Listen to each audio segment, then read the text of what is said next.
деталните урбанистички планови кои што се по стар закон, тега им се овозможува да се продолжи нивното носење по тој стар закон, не по овој кој што е моментално актуелен.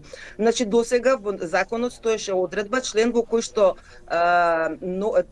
по 4 години, односно до крајот на февруари оваа година, требаше да се завршат старите детални урбанистички планови, односно плановите по стариот закон, а сите понатаму да се работат по новиот закон. Сега таа одредба се брише. Министерството за транспорт и врски нуди промена да се избрише делот каде што они имаат овластување да го укинат, односно не дозволат реализација на детален урбанистички план во рок од 5 дена, доколку сметаат дека тој не е во ред. Значи се иземаат од одговорноста, а се овозможува да тој детален урбанистички план стапи на сила и да се настапат процеси на докажување, обжалување, во кои што бидејќи актуелен може да се изгради што се сака, иако не е, например, според Министерството за транспорт и врски во ред.